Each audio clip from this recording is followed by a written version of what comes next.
La Bible dit très clairement, il n'y a de salut en aucun autre.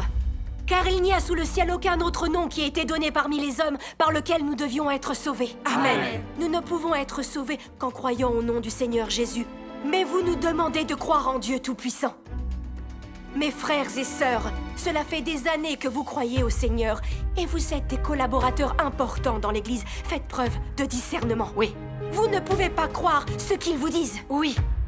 Mes frères et sœurs, notre Sauveur est le Seigneur Jésus. Le seul chemin vers la vie éternelle consiste à se fier au nom du Fils unique de Dieu. C'est la base de notre croyance. On ne nous l'enlèvera pas. Mes frères et sœurs, si Sœur Wang nous a tous réunis aujourd'hui, c'est par égard pour vos vies. Vous devez faire preuve d'un peu de discernement. Mes frères et sœurs, vous devez garder le nom du Seigneur en tout temps. Oui. Si Sœur Wang dit ça, c'est sûrement pour une bonne raison. Oui, on devrait l'écouter. Oui, écoutons-la. C'est vrai. Écoutons encore un peu, on y verra plus clair. Sœur Wang, vous avez raison. Il n'y a de salut en aucun autre. Car il n'y a sous le ciel aucun autre nom qui ait été donné parmi les hommes, par lequel nous devions être sauvés. Depuis la résurrection et l'ascension de Jésus, les croyants se sont fiés à son nom pour obtenir la rédemption du Seigneur. Ceci est un fait. Mais il est dit dans Ésaïe chapitre 43, versets 10-11, « Avant moi, il n'a point été formé de Dieu, et après moi, il n'y en aura point. C'est moi, moi qui suis l'Éternel, et hors moi, il n'y a point de sauveur. » Et dans l'Exode chapitre 3, verset 15, « L'Éternel, voilà mon nom, pour l'éternité. Voilà mon nom de génération en génération. » Ici, Dieu explique aux fidèles que seul l'Éternel est le Sauveur et que c'est le nom de Dieu, et ceci est éternel. Mais quand le Seigneur Jésus est venu œuvrer, pourquoi l'a-t-on appelé le Sauveur et a-t-on cessé de prier l'Éternel Dieu? Les croyants ont quitté le nom de l'Éternel et accepté le Seigneur Jésus. Peut-on dire qu'ils ont trahi l'Éternel Dieu? Oui, pourquoi n'y ai-je jamais pensé avant? En effet, l'un des versets dit que le nom de l'Éternel perdurera pour toujours. Et un autre dit qu'il n'y a pas d'autre nom que Jésus. Mes frères et sœurs, ils sortent les choses de leur contexte et détournent la Bible. Le nom de Jésus ne peut pas changer, jamais. Nous ne nous tromperons pas tant que nous gardons le nom de Jésus. Mes frères et sœurs, la Bible dit clairement que l'Éternel est le nom de Dieu pour toujours et qu'il perdurera. Mais après l'œuvre du Seigneur Jésus, on n'évoqua plus le nom de l'Éternel et tous sanctifièrent le nom de Jésus. À première vue, les paroles de Dieu semblent contradictoires. Mais en réalité, elles ne le sont pas. Quand Dieu dit « de génération en génération » et « pour l'éternité », cela fait référence à l'œuvre de Dieu pendant cette ère. Le nom de Dieu pendant cette ère n'allait pas changer jusqu'à ce que son œuvre soit achevée. Tous ceux qui croyaient en Dieu devaient conserver le nom qu'ils portaient durant cette ère. Ils atteindraient ainsi l'œuvre du Saint-Esprit et vivraient sous la protection de Dieu. Sinon, ils étaient des rebelles et des traîtres aux yeux de Dieu. Mais quand Dieu entame une nouvelle œuvre, son nom doit changer également. Cette fois, c'est seulement en acceptant son nouveau nom et en le priant que les gens obtiennent son approbation. Sans quoi, Dieu les dénigrera et les chassera. Ainsi, le nom de Dieu n'a rien d'immuable. Il peut changer à tout moment, dès lors que son œuvre et les airs évoluent. Quand Dieu commence à œuvrer sous un nouveau nom, et que les gens acceptent ce nom, alors ils ne le trahissent pas. Il reste en phase avec son œuvre. Si les gens refusent ce nom, alors ils trahissent Dieu. Pendant l'ère de la loi, le nom de Dieu était l'Éternel, et tout le monde gardait ce nom.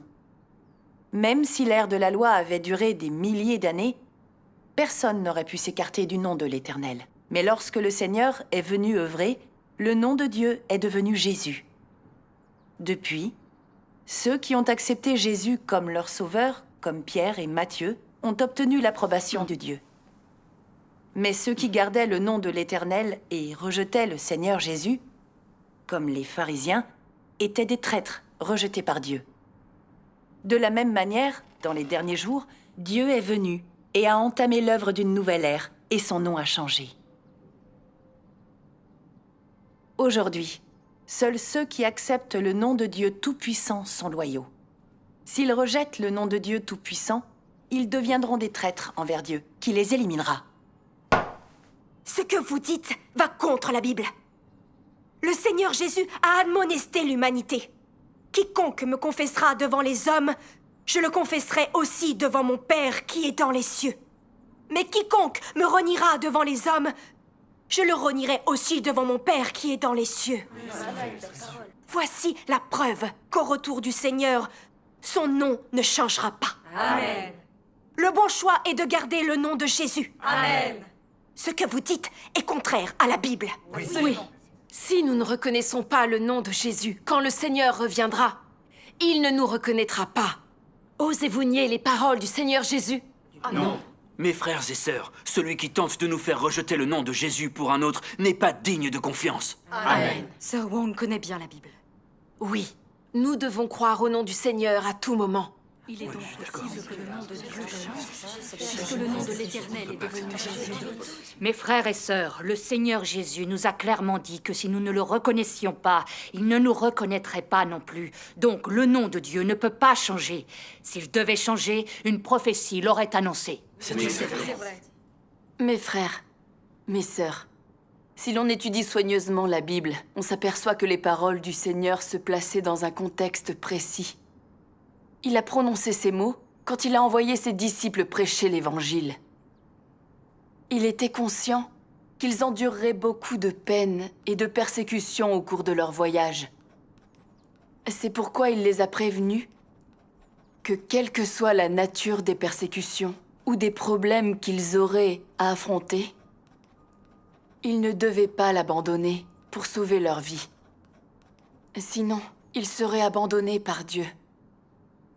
Ne nous méprenons pas sur les paroles du Seigneur.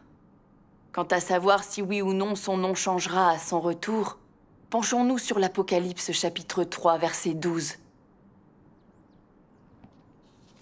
Celui qui vaincra, je ferai de lui une colonne dans le temple de mon Dieu, et il n'en sortira plus. J'écrirai sur lui le nom de mon Dieu, et le nom de la ville de mon Dieu, et mon nom nouveau. Il est question de nom nouveau. Autrement dit, le nouveau nom serait un nom que Dieu n'a jamais utilisé et que l'homme n'aurait jamais entendu.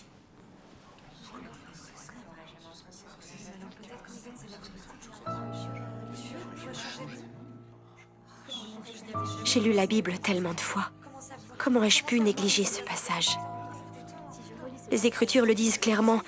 Il n'y a sous le ciel aucun autre nom qui ait été donné parmi les hommes. Alors comment cette prophétie d'un nouveau nom est-elle possible? Il semble que je les ai sous-estimés. Aujourd'hui, je dois témoigner pour le Seigneur. Je ne vais pas m'avouer vaincu. C'est vrai, puisque c'est un nouveau nom, ce n'est pas Jésus. Maman, c'est un nouveau nom, donc on ne doit plus l'appeler Seigneur Jésus. Oui. Ne confondez pas tout. Il s'agit du Seigneur Jésus. Les Écritures disent, c'est pourquoi aussi Dieu l'a souverainement élevé.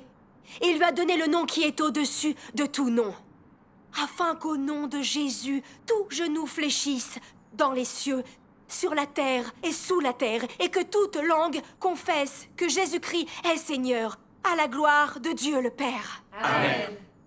Jésus-Christ est le nom du Seigneur Dieu. Il est supérieur à tous les autres noms. Et il témoigne de la gloire de Dieu. Et notre salut repose également sur ce nom. Ce nom que Dieu nous a donné pour célébrer la victoire. Et il ne pourra jamais changer. Amen. Rendons grâce au Seigneur. La Bible l'indique très clairement. Comment l'expliquez-vous? Mes frères et sœurs, vous n'avez pas tort. Jésus est un nom choisi par Dieu et par lequel nous serons sauvés. Mais nous savons que l'humanité invoque le nom de Jésus dans l'ère de la grâce depuis 2000 ans. Si le nom nouveau prophétisé dans l'Apocalypse est toujours Jésus, alors en quoi est-ce un nom nouveau? Si c'est un nom nouveau, ça doit donc être un nom différent. Cette idée selon laquelle le nom de Jésus ne changera jamais vient seulement de notre propre imagination. Ce n'est rien de concret. Penchons-nous sur les paroles de Dieu Tout-Puissant.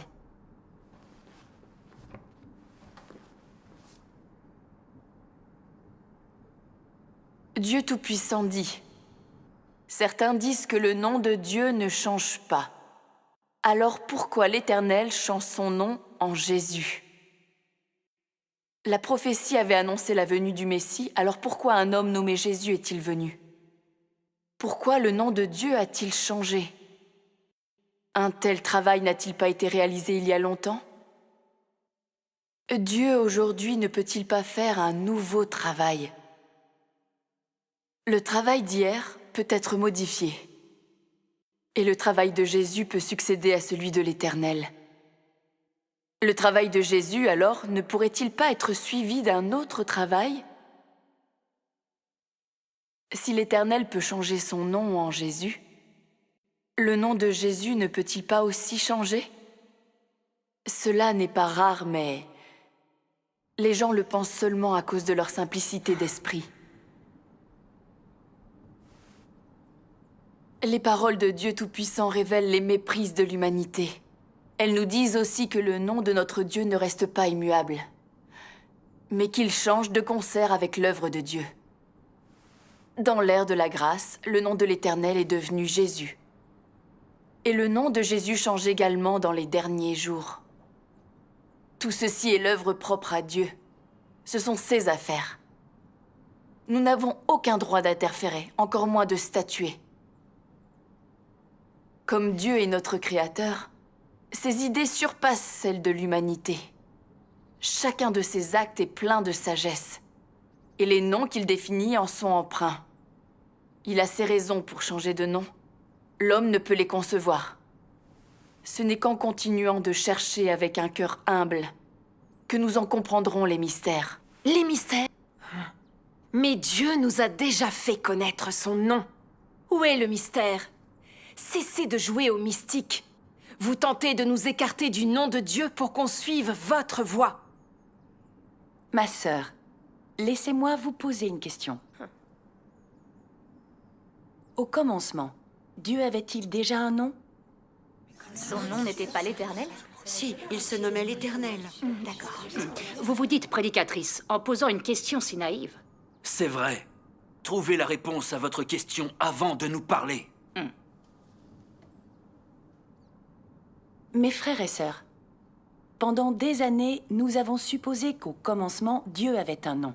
D'accord. Et que ce nom était l'Éternel. Et jamais nous n'en avons douté. Absolument. Oui. Mais était-ce une conclusion légitime? Regardons ce que Dieu Tout-Puissant en dit. Oui, regardons ça.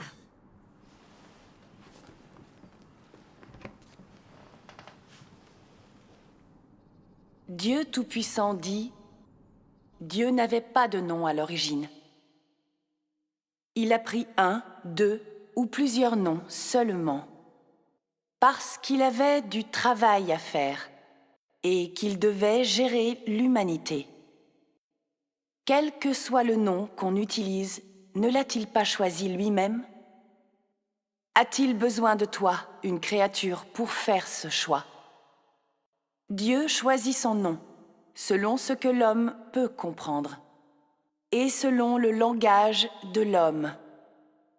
Mais l'homme ne peut pas complètement cerner ce nom. Mes frères et sœurs, avez-vous entendu? Ils disent que Dieu n'avait pas de nom. C'est faux! Dieu s'appelait l'Éternel! Est-ce que vous faites semblant de ne pas comprendre? Pourquoi en Ne douter? s'appelait pas l'Éternel? Si, son nom était vraiment l'Éternel. Comment Dieu aurait-il pu ne pas avoir de nom? Le nom de Dieu était l'Éternel, il n'y a aucun doute là-dessus. Comment peut-on encore se poser? Je lis la Bible depuis des années. Et j'ai fait des recherches sur le nom de Dieu. Je n'ai jamais lu des paroles de Dieu disant « Au commencement, Dieu n'avait pas de nom ». Ce que nous savons, c'est qu'en débutant avec la Genèse, au commencement, l'Éternel était le nom de Dieu. Mais maintenant, vous dites que Dieu n'avait pas de nom. Mes frères et sœurs, notre échange a pour but de découvrir l'origine des noms de Dieu. C'est utile pour comprendre Dieu. Mes frères et sœurs, pendant des millénaires, Nous nous sommes basés sur nos conceptions humaines et avons cru que Dieu avait toujours eu un nom. Nous pensions que son nom au commencement était l'Éternel. Et maintenant, dans les derniers jours, Dieu est personnellement venu pour œuvrer et parler. Et la vérité est qu'il n'avait pas de nom au commencement. Dieu n'a porté un nom qu'au moment où il a entamé son plan de salut de l'humanité. Maintenant, consultons les Écritures. Veuillez vous référer à l'Exode chapitre 3, versets 13 à 15. Moïse dit à Dieu, « J'irai donc vers les enfants d'Israël, et je leur dirai, « Le Dieu de vos pères m'envoie vers vous. » Mais s'ils me demandent quel est son nom, que leur répondrai-je? Dieu dit encore à Moïse, « Tu parleras ainsi aux enfants d'Israël. L'Éternel, le Dieu de vos pères, le Dieu d'Abraham, le Dieu d'Isaac et le Dieu de Jacob, m'a envoyé vers vous. Voilà mon nom pour l'éternité, voilà mon nom. De génération en génération. » Je suis d'accord. C'est bien écrit. Dieu n'avait vraiment pas de nom. C'est vrai, c'est clairement dit dans les Écritures. Ça semble vrai après tout. Ce passage de la Bible confirme encore une fois qu'au commencement, Dieu n'avait pas de nom. À cette époque, il s'appelait Dieu. Il n'a pris le nom de l'Éternel que lorsque Moïse fit partir les Israélites dans leur exode hors d'Égypte. À partir de ce moment, Dieu a commencé son œuvre pendant l'ère de la loi sous le nom de l'Éternel. Autrement dit, il a commencé son plan de salut de l'humanité. Dieu... Stop! Même si Dieu n'a pris le nom de l'Éternel qu'à partir de l'exode des Israélites d'Égypte. Je voudrais savoir, il est écrit dans la Genèse chapitre 2 versets 4-5, « Voici les origines des cieux et de la terre quand ils furent créés, lorsque l'Éternel Dieu fit une terre et des cieux. » Comment est-ce que vous justifiez cette référence au nom de l'Éternel?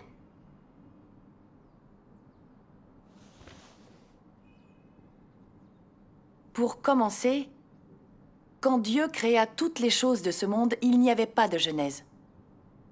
Quand le livre de la Genèse a-t-il été écrit? Je ne sais pas. Je suis sûre que tous ceux qui connaissent bien la Bible sauront que la Genèse n'a été écrite qu'après que Moïse ait fait partir les Israélites d'Égypte. Oui. À ce moment-là, il connaissait déjà le nom de Dieu. C'est pourquoi il fait référence à Dieu directement sous le nom de l'Éternel dans la Genèse. Rien de plus simple. Voilà ce qui s'est passé. Ah, je comprends mieux. Oui, le Seigneur soit loué. Oui. Merci à Dieu. Je comprends maintenant. Mes frères et sœurs, dans l'œuvre de salut de Dieu, il adopte un nouveau nom dès qu'il entame une nouvelle phase de son œuvre. Il ouvre une nouvelle ère et déploie son œuvre avec un nom nouveau. Ces noms représentent son tempérament à chaque ère. Ceci nous aide à différencier les ères et à mieux comprendre Dieu. Le nom l'Éternel représente l'ère de la loi et pas l'ère de la grâce. Jésus est le nom qui représente l'ère de la grâce, pas l'ère du règne dans les derniers jours. Aussi, pour son retour dans les derniers jours, il aura donc un nouveau nom. Les Écritures disent clairement, Jésus-Christ est le même hier, aujourd'hui et éternellement. Bien sûr. Le nom du Seigneur ne peut changer. C'est vrai. Mes frères et sœurs, ils affirment que le nom de Jésus change dans les derniers jours. C'est évidemment faux. Oui. Comment expliquez-vous ce qui est écrit dans la Bible? Le même hier, aujourd'hui et éternellement? Ce n'est pas conforme aux Écritures. Oui, c'est très clair dans la Bible. Le nom de Jésus ne changera pas. Oui, c'est ce qui est dit dans la Bible. Qu'est-ce que tu en penses? Ce que disent Sœur Yang et Sœur Feng est aussi logique. Oui. Mes frères et sœurs, la Bible dit « Jésus-Christ est le même hier, aujourd'hui et éternellement ». Et cela évoque le fait que le tempérament et l'essence de Dieu sont immuables. Cela ne veut pas dire que son nom ne changera pas. Voyons les paroles de Dieu Tout-Puissant. Référez-vous à la page 926.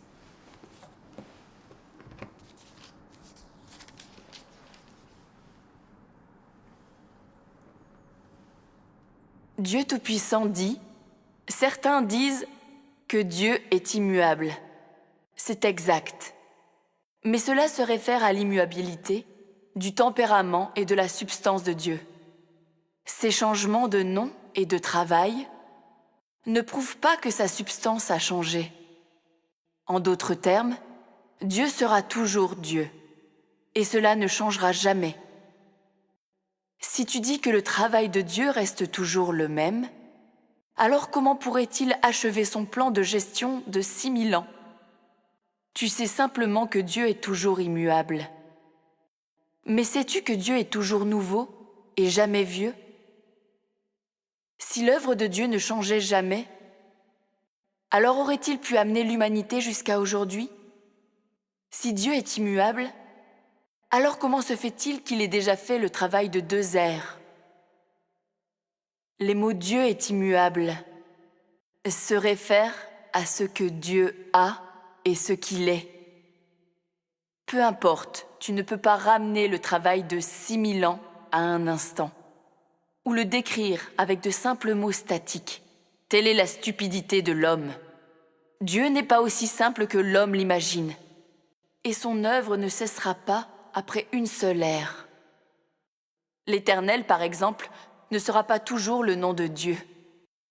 Dieu fait son travail aussi sous le nom de Jésus, ce qui démontre que le travail de Dieu est toujours en progression. Dieu sera toujours Dieu et ne deviendra jamais Satan. Satan sera toujours Satan et ne deviendra jamais Dieu. La sagesse de Dieu, la splendeur de Dieu, la justice de Dieu et la majesté de Dieu ne changeront jamais. Sa substance, ce qu'il a et ce qu'il est, ne changeront jamais. Son travail, cependant, est toujours en progression, s'approfondit toujours, car Dieu est toujours nouveau et jamais vieux. À chaque ère, Dieu assume un nouveau nom. À chaque ère, il fait un nouveau travail. Et à chaque ère, il permet aux créatures de voir sa nouvelle volonté et son nouveau tempérament. Oui, ce sont des paroles très concrètes. L'œuvre de Dieu et son nom peuvent changer. C'est vrai. Les paroles de Dieu sont très claires. Son essence est immuable. Mais son nom change au fur et à mesure de son œuvre.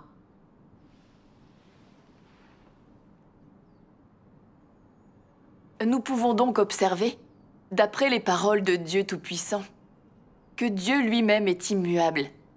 Ça ne fait pas référence à son nom. Bien que Dieu ait accompli des œuvres différentes et adopté des noms différents durant des ères différentes, son essence ne pourra jamais changer. Dieu restera Dieu. Alors, que son nom soit l'Éternel ou Jésus, son essence ne changera pas. C'est toujours le même Dieu à l'œuvre.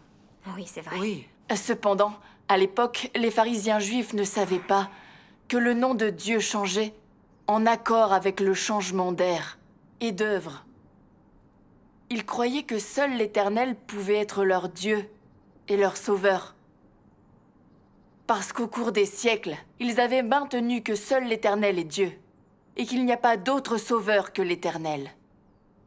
Quand Dieu a changé son nom et est venu accomplir l'œuvre de rédemption sous le nom de Jésus, ils ont condamné le Seigneur Jésus et lui ont résisté. Pour finir, ils l'ont crucifié, commettant un crime odieux qui allait être puni par Dieu. Maintenant, si l'on nie l'essence de Dieu et le fait que ceci est l'œuvre d'un seul Dieu, parce que son œuvre et son nom ont été changés, serait faire preuve d'inconscience et d'ignorance humaine. Chaque nom choisi pour chaque ère est riche de sens. Ils sont chargés du salut des hommes. Oui. Les pharisiens n'avaient pas reconnu le nom du Seigneur Jésus. Ils ont résisté et condamné son œuvre et n'ont pas trouvé le salut. Oui. Expliqué de cette façon, je comprends vraiment. Oui, elles ont bien raison.